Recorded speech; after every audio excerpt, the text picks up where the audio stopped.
Hello बच्चों, JEE main 2024 में जनवरी session का रिजल्ट आउट हो चुका है और बच्चों के पास काफ़ी मिक्स्ड रिएक्शंस होंगी। वैसे सैड लोग ऑफ कोर्स ज़्यादा ही होंगे, हैप्पी लोग थोड़े से कम होंगे।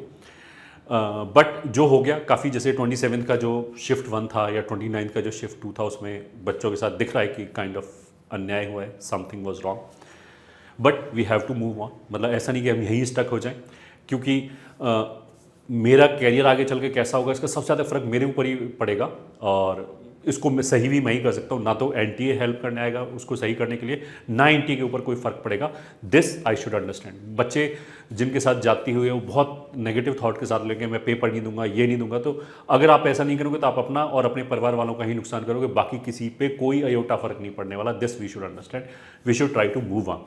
बस ये है कि ये जो पेपर हुआ है इससे हमें कुछ लर्निंग मिलनी चाहिए और उन लर्निंग के ऊपर हमें ऐसा काम करना चाहिए कि आगे जो अप्रैल वाला अटैम्प्ट है सारा दारोमदार हमारा उसी के ऊपर है और वहाँ पे कंपटीशन जो है वो इंटेंस होने वाला है। वैसे भी यूजली जनवरी से अप्रैल तक जाने में कंपटीशन बढ़ जाता है, क्योंकि बहुत सारे बच्चे और तैयारी करके आ जाते हैं। तो उसके लिए वी शुड बी रेडी। अगर बाकी बच्चे तैयारी कर सकते हो तो आप भी तैयारी कर सकते हो, अगर आप मोटिवेटेड हो। जो बच्चा यहीं बैठा रहेगा, टाइम वेस्ट करेगा, इधर उधर घूमता रहेगा, definitely he is going to pay for it.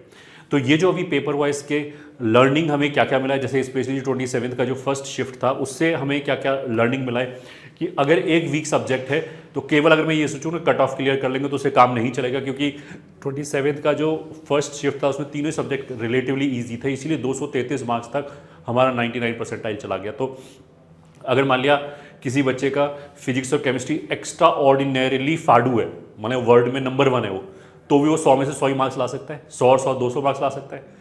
और मैथमेटिक्स मान लिया उसका अल्टीमेट वीक है, या कोई भी एक सब्जेक्ट अल्टीमेट वीक है, उसे मान लिया 10-12 मार्क्स ले आए, मतलब 2 सब्जेक्ट में 100-100 मार्क्स लाने के बाद भी वो 99 परसेंटाइल तक नहीं पहुंच सकता। तो दिस वी शुड अंडरस्टैंड। तो हमारा प्रिपरेशन उसी हिसाब से होना चाहिए बचे हुए टाइम के।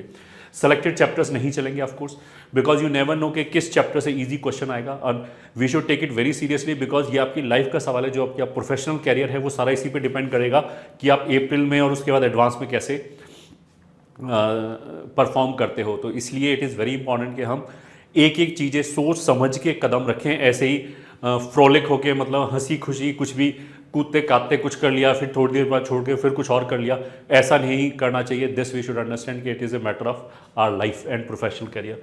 लेस प्रैक्टिस नहीं चलेगा। कोई बच्चे ने बैठ के वीडियो देख लेता है और वो बोलता है कि मैंने या फिर क्लासेस अटेंड किए ऑफलाइन, और वो बोलता है कि मैंने प्रैक्टिस नहीं की, तो उससे परफॉर्मेंस में कन्वर्ट नहीं होगा। Even if you have the knowledge, तुम्हारा वहाँ पे एग्जाम में हाथ ही नहीं चलेगा। ठीक है, विदाउट मैथ्स नहीं चलेगा। बहुत सारे बच्चे ये बोलते हैं कि मैथ्स में तो क्वेश्चन लेंदी आते हैं, वहाँ पे स्कोर नहीं कर सकते। ऐसा नहीं है, बच्चों ने, तुम्हारे साथ के बच्चों ने उसमें स्कोर करके दिखाया है। और math is becoming a differentiable factor. मतलब फिजिक्स और केमिस्ट्री में तो जैसे इजी क्वेश्चन आ गए इस बार, और अप्रैल में हो सकता है फिजिक्स और केमिस्ट्री में भी इजी ना आए। तो हमें इन सब जो मिसनोमर्स हैं, मिसकंसेप्शंस हैं, जो यूजली टेलीग्राम पे या रेडिट जैसी जगह पे लोगों ने फैला रखा है, और काफ़ी टैलेंटेड बच्चे ऐसे जिसे बोलते हैं ना कि गलत गाइडेंस की वजह से आज वो बैठ के रो रहे हैं कि उनके अंदर बहुत अच्छा पोटेंशियल था, बट उन्होंने इस तरह के गाइडेंस से, मतलब जो नौसिखिए लोग हैं उनकी बातें सुन सुन के कि ये करने से ऐसा हो जाएगा, 10 दिन में पढ़ने से ये ऐसे हो जाएगा, उन्होंने अपना करियर बर्बाद कर लिया है अभी। बट अभी भी लेट नहीं हुआ है। अगर कोई बच्चा अभी भी अपना उठ के 100% डिटर्मिनेशन के साथ मेहनत करे तो अभी भी काफ़ी कुछ कह सकते हैं। सिमिलरली सेलेक्टेड चैप्टर से कुछ नहीं कर सकते, सेलेक्टेड चैप्टर्स की बजाय, क्योंकि हमें नहीं पता कि जो इजी क्वेश्चंस आएंगे वो किस चैप्टर से आएंगे। ये ठीक है, तो इसलिए हमें सारे चैप्टर एक मिनिमम लेवल तक तो हमें तैयार करके रखने चाहिए। तो इसलिए अभी से जो भी टाइम है उसमें हम प्रॉपर प्रैक्टिस में दें।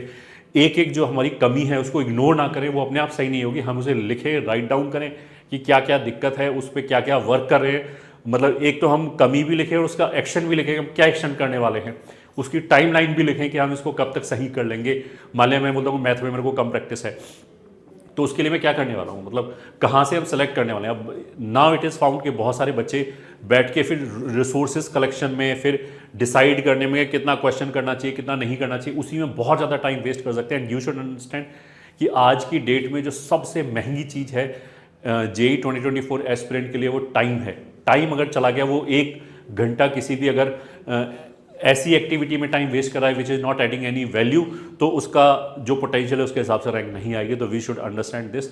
तो अगर आपने आपके पास रिसोर्सेज हैं कि मान लिया एक चैप्टर मेरा बिल्कुल जीरो है, उसको एक मिनिमम लेवल तक कैसे ले जाएं, या फिर एक सब्जेक्ट बिल्कुल जीरो है, उसको मेंस पहले हमारी कौन सी हर्डल आएगी, मेंस 2 की हर्डल आएगी कि हम उसको कैसे क्रॉस कर पाए, क्योंकि उसके लिए हमें ज़्यादा हाइट नहीं चाहिए। एडवांस के लिए तो ऑफकोर्स हमें काफ़ी डेप्थ में नॉलेज चाहिए। तो मेरा जो प्रिपरेशन है वो इन सारी चीज़ों को ऑप्टिमाइज करने के लिए होना चाहिए। तो अगर आपने के पास रिसोर्सेज हैं, well and good, you should make a chart, make a plan and start following it. अगर मान लिया रिसोर्सेज नहीं हैं तो आप टीम कॉम्पिटिशन्स के हेल्प भी ले सकते हैं, और उसमें हमारा जो कोर्सेज हैं वो 15 फरवरी से स्टार्ट होने वाले हैं। और डिफरेंट मतलब ऐसा नहीं है कि बहुत सारी जगह पे, बहुत सारे प्लेटफॉर्म पे they will give you one, जिसे बोलते हैं ना कि एक ही गोली सारी तरह की दवाओं के लिए, सारी तरह की बीमारियों के लिए। यहाँ पे ऐसा नहीं है। हमारी टीम ने रिसर्च करके एक एक चीज़ को ऑप्टिमाइज किया है, एक एक एलिमेंट को ऑप्टिमाइज किया है, और फिर डिफरेंट जो नीड होता है बच्चे के हिसाब से उसके लिए हमने डिफरेंट कोर्सेज बनाए, ताकि बच्चे का टाइम वेस्ट ना हो और वो केवल यूटिलाइज उसके बेटरमेंट के लिए हो। ऐसा ना हो कि वो ऐसे ही पढ़ रहा है क्योंकि सब पढ़ रहे हैं, ये ठीक है। ऐसा नहीं है कि जिस चीज़ की उसको रिक्वायरमेंट नहीं है वहाँ पे भी उसका टाइम लग रहा है। इसीलिए कोर्सेज को हमने हाईली कस्टमाइज किया है पर्पज़ के हिसाब से कि आप किस स्टेज पे हैं, क्या करना चाहते हैं उसके हिसाब से। तो लेट्स स्टार्ट। जो स्टार्टिंग डेट है सभी बैचेस की वो 15 फरवरी है। सबसे पहले कैट्स 4 हो गया, ये रिवीजन है, मतलब जिस बच्चों को एडवांस के लिए रिवीजन करना है उसका मतलब इसका कोर्स पूरा हो रखा है, मेंस और एडवांस दोनों का। एडवांस के पर्सपेक्टिव से अब उसे रिवीजन करना, एक सॉलिड पंच देना है, तो उसके लिए ये है। अच्छा, जो भी बच्चा 98 परसेंटाइल लेके आ गया होगा फर्स्ट वाले मेंस में, उसके लिए फ्री हो जाएगा, ये ठीक है। वो गूगल फॉर्म भर सकता है जो इसके डिस्क्रिप्शन बॉक्स में दे रखा है, तो वो फ्री हो जाएगा। बट अगर कोई बच्चा ऐसा हो सकता है कि अभी तो 98 परसेंटाइल नहीं आया, बट हो सकता है कि उसका अप्रैल में आ जाए, एंड ही श्योर कि उसका अप्रैल में आ जाएगा, तो ऐसे बच्चे अभी बाई भी कर सकते हैं। 2000 मतलब 3000 के आसपास है। इसमें से जब आपका 98 परसेंटाइल अगर सेकेंड वाली चांस में आ गया तो जीएसटी वाला पार्ट हटा के, ये ठीक है, जो 18% होता है, मतलब 18% इसके अंदर इंक्लूडेड है, उस पोर्शन को हटा के जो बच गया वो हम फ़ी रिफंड कर देंगे। फ़ी जो रिफंड करेंगे सारी केसेस में वो हम जेई एडवांस का जब रिजल्ट आएगा तब करेंगे। तो इस कोर्स का मैंने पर्पस बता दिया। अच्छा, अगर कोई बच्चा ये ज्वाइन करता है तो उसे और कहीं कोई भी रिसोर्सेज ढूंढने की जरूरत नहीं है, क्योंकि एडवांस की टेस्ट सीरीज इसी के अंदर इंक्लूडेड है, बिट्स की टेस्ट सीरीज इसी के अंदर इंक्लूडेड है। सिमिलरली मेंस की टेस्ट सीरीज जो अल्टीमेट टेस्ट सीरीज है हमारी यूटीएस, वो भी इसी के अंदर इंक्लूडेड है। मतलब सारी प्रैक्टिस एडवांस की हो चाहे मेंस की हो, उसकी यहीं से हो जाएगी, ठीक है। फिर सिमिलरली अगर कोई बच्चा रिवीजन करना चाहता है मेंस का, तो उसके लिए चैंप 9 बैच है, और इसकी भी फीस 3000 है अगर किसी को बाय करना है। अगर आपका 97 परसेंटाइल या उससे ज़्यादा आ गया है तो ऑफकोर्स आपके लिए ये बैच फ्री हो जाएगा। अब ये मेंस का रिवीजन है तो इसमें एडवांस की टेस्ट सीरीज नहीं है, ऑफकोर्स बिट्स वाली टेस्ट सीरीज एंड यूटीएस जो टेस्ट सीरीज है मेंस वाली वो इसके अंदर फ्री है। और ऑफकोर्स चैम्प के अपने टेस्ट तो हैं ही, सिमिलरली कैट्स के अपने चैप्टर वाइज टेस्ट तो हैं ही, उसके अलावा ये मतलब अब आप समझ सकते हो कि इतना ज़्यादा हम चीज़ों को देने वाले हैं कि आपको कहीं पे भी इधर उधर देखने की जरूरत नहीं पड़ेगी, मतलब आपके पास मटेरियल कम नहीं पड़ेगा। मतलब यो अगर आप इसको कोई बच्चा अगर 90% भी कर ले तो उसकी ज़बरदस्त रैंक आ जाएगी, 500 के अंदर आराम से रैंक आ जाएगी अगर कोई इतना रिसोर्सेज कर लेता है ढंग से। एक एक चीज़ को हमने ध्यान में रखा है ताकि बच्चे का टाइम वेस्ट ना हो।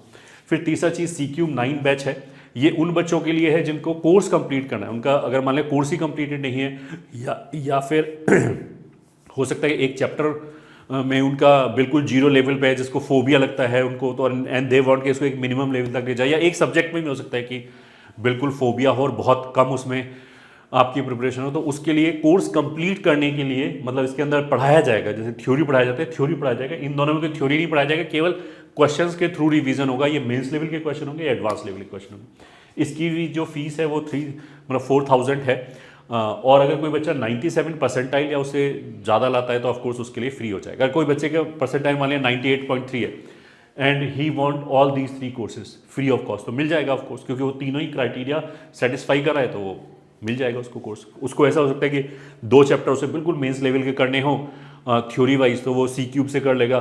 फिर उसे हो सकता है 4 चैप्टर में मेंस के लेवल की प्रैक्टिस करनी हो तो फिर वो चैम्प से कर लेगा, एंड बाकी में उसे एडवांस करना। तो इस तरह का कस्टमाइजेशन इज पॉसिबल।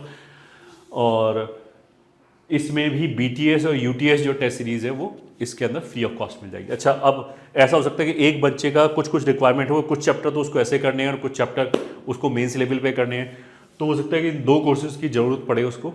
तो ऐसा बच्चा अगर उसका फ्री है फिर तो कोई बोलने की जरूरत नहीं है, वो तीनों में ले सकता है, मतलब तीनों में गूगल फॉर्म आपके डिस्क्रिप्शन में मिल जाएगा, वहाँ से ले सकता है। बट अगर मान लिया उसका 97 परसेंटाइल नहीं है, ये ठीक है, और वो अभी बाय करना चाहता है तो वो कॉम्बो बैच भी बाय कर सकता है, क्योंकि कैट्स प्लस चैम्प मतलब कुछ मेंस लेवल की भी प्रैक्टिस करना चाहता है, एडवांस की भी प्रैक्टिस करना चाहता है, तो वो मतलब इन दोनों को अगर हम ऐड करेंगे तो ये 6000 होगा, यहाँ पे उसको 1000 का भी डिस्काउंट मिल जाएगा, दैट इज़ 5000। ठीक है, ऐसे ही मतलब ये इसका पर्पस क्या है, वो तो इन्हीं बैचेस का कॉम्बिनेशन है, एज इट इज़ इसके सारे लेक्चर इसके अंदर होंगे। और चैम्प प्लस सी क्यूब, ये मतलब मेंस लेवल का कुछ चैप्टर तैयार करना है और कुछ चैप्टर की प्रैक्टिस करनी है, तो इसका अगर हम कॉम्बिनेशन जोड़ेंगे तो वो 7000 आएगा, यहाँ पे 1000 का हमने डिस्काउंट दिया है, तो 6000 में ही कैन अवेल दिस। बाकी सारा चीज़ें इसी के अंदर एक्सप्लेन है। ठीक है, उसके बाद अच्छा कुछ बच्चे ऐसे भी हो सकते हैं जो ये बोले कि मेरा मेंस की लेवल की प्रिपरेशन हो गई बट मेरे को एडवांस के लेवल की प्रिपरेशन करनी है अभी से, तो अभी से लेके एडवांस तक तो 3-4 महीने बचे हुए हैं, वो एक सॉलिड तैयारी कर सकता है और किसी भी रैंक के लिए एस्पायर कर सकता है, उसकी मेंस की प्रिपरेशन ठीक है। तो उसके लिए प्रवीण फास्टलाइन, वैसे प्रवीण फास्टलाइन जो हमारा बैच की कॉस्ट है, जो फ़ी है वो 30,000 के आसपास है, बट बिकॉज अभी जो बच्चा होगा उसको 3-4 महीने बाद तो एग्ज़ाम ही देना होगा, तो इसलिए इसका हमने एक लिमिटेड एडिशन निकाला है। अच्छा, ये जो बैचेस हैं इन सभी में जो क्लासेस हैं वो शेड्यूल्ड होंगी, ये ठीक है, एक दिन एक लेक्चर आएगा, शेड्यूल्ड रिकॉर्डेड लेक्चर्स आएंगे। बट प्रवीण फास्टलाइन बिकॉज ये पूरा कोर्स है और एडवांस के हिसाब से पढ़ाया गया है, तो इसमें क्लासेस शेड्यूल्ड नहीं करेंगे क्योंकि इतना टाइम भी नहीं है ऑफ कोर्स। और दूसरा चीज़ ये है कि किसी बच्चे का हो सकता है कि कोई रिक्वायरमेंट हो 3 चैप्टर पढ़ने उसको एडवांस के लेवल तक के, तो ऐसा थोड़ा है कि शेड्यूल में वो बैठ के वेट करता रहेगा कब चैप्टर आएगा, तो ये अनशेड्यूल्ड फॉर्म में आपको मिलेगा। जो 30,000 फीस है इसकी वो हमने रिड्यूस करके 9000 कर दिया है, ठीक है। और इसमें कोई फ्री वाला जो ऑप्शन है वो नहीं है। अच्छा, अगर कोई बच्चा प्रवीण फास्टलाइन लेता है तो फिर इसके अंदर चैम्प हो गया, कैट्स हो गया, सी क्यूब हो गया, सारी टेस्ट सीरीज हो गई, वो सब इसके अंदर इंक्लूडेड है। जितने भी ये कोर्सेज हैं सबका, जैसे कैट्स हो गया, कैट्स में there are 25 sessions, video session plus 25 DPPs, ठीक है, प्लस चैप्टर वाइज टेस्ट, इस तरह का चीज़ हो गया। तो जब उसको हम शेड्यूल करेंगे तो वो 25-30 दिन में ख़त्म हो जाएगा संडेज को हटा के, ये ठीक है, 1 महीने में वो फिनिश हो जाएगा। बट जो इस बैच का एक्सेस है, सारे बैचेस का जो एक्सेस है वो 31 मई मतलब 26 मई को एडवांस का एग्जामिनेशन है, तो इसलिए एडवांस के एग्जामिनेशन के बाद तक आपके पास 31 मई तक रहेगा कि अगर आप बाद में कुछ रेफ़र करना चाहो, दोबारा पढ़ना चाहो तो वो आपको मिल जाएगा,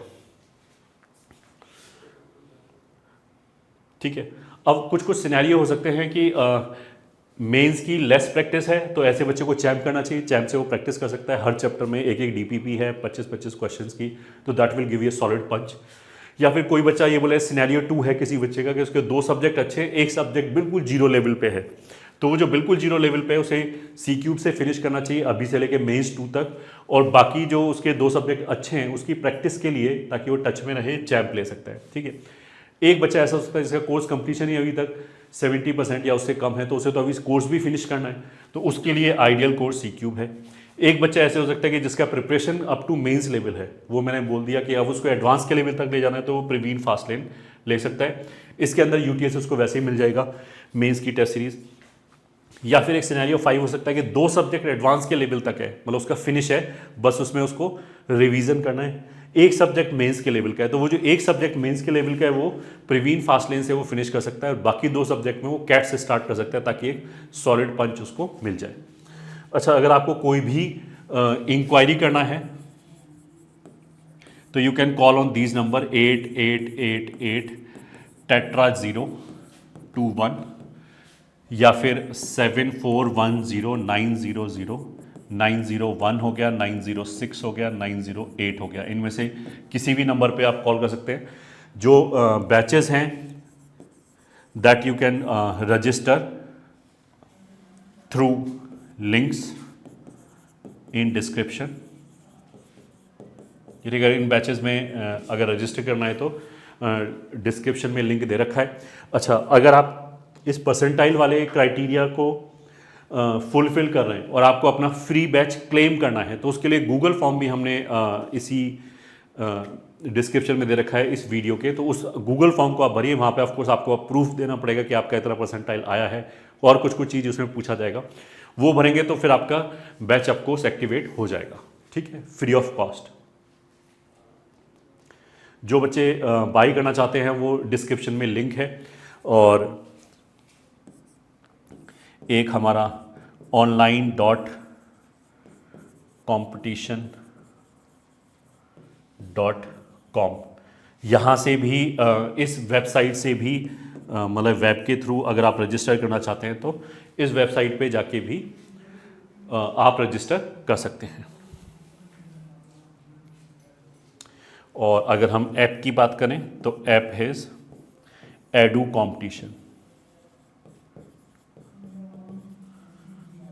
ये ठीक है, गूगल प्ले स्टोर पे एडू कॉम्पिटिशन में जाके भी आप इन कोर्सेज में रजिस्टर कर सकते हैं। जब आप उस ऐप को खोलेंगे तो इन्हीं नाम से बैचेस मिल जाएगा, कैट्स 4 हो गया, चैप 9 हो गया, वहाँ पे लिखा होगा, उस बैच में यू कैन इनरोल। तो आई होप जैसा भी आपका परफॉर्मेंस रहा है, अगर आप मान लिया आपका परफॉर्मेंस फर्स्ट में बहुत अच्छा रहा है तो हमें बढ़िया है, खुशी मनानी चाहिए, बट उससे सेटिस्फाई नहीं होना चाहिए। अभी जो भी टाइम बचा है उसमें हमें अपना और बेटर ट्राई करने की कोशिश करनी चाहिए ताकि अगली बार हमारा और बेटर परफॉर्मेंस आए, एडवांस में भी और मेंस में भी। और काफ़ी बच्चों के साथ जो भी चोट हुआ है एनटीए की वजह से, अगर वो उसकी वजह से परेशान है तो मैं बोलूँगा कि वी शुड मूव ऑन, और आगे का जो टाइम है उसको हम इफेक्टिवली कैसे यूटिलाइज करें इस पे हमें ध्यान देना चाहिए। उसमें एक भी दिन हमारा वेस्ट नहीं होना चाहिए। अदरवाइज़ क्या होगा कि अप्रैल के अटैम्प्ट के बाद तुम्हें लगेगा यार ये क्वेश्चन तो काफ़ी देखे देखे थे, अगर मैं ढंग से करता तो मेरी इतनी परसेंटाइल और आ जाती, आराम से आ जाती, फिर आप अपने आप को ही कोसोगे उसके बाद में। बट वो जो टाइम लूज़ हो गया वो कभी वापस नहीं आएगा। तो we should understand the seriousness of this. तो I hope you will be, काफ़ी बच्चे आपको थक गए होंगे इतने दिनों से प्रिपरेशन करते हुए, और ये जो फियास्को हुआ है एनटीए की वजह से उससे वो और भी डिमोटिवेटेड होंगे। बट आई विल से कि लाइफ में इस तरह की चीज़ें और भी मिलेंगी आपको, and you should learn how to pick yourself from बिल्कुल bottom and perform at the excellent level. तो अगर तुम अपना बचा हुआ टाइम अपने सेटिस्फैक्शन के हिसाब से पूरा यूज़ करते हो और अच्छा रैंक लेके आते हो तो you will be very happy through out your life. तुम्हें एक अलग ही तरह का कॉन्फिडेंस आएगा कि यार मैं अपने आप को कभी भी पिक कर सकता हूँ मेहनत करके, और चाहे एक्सटर्नल फैक्टर चाहे कैसे भी हूँ मैं उसका जवाब अपनी मेहनत से दे सकता हूँ। तो इसी नोट के साथ all the very best, keep working hard, stay disciplined.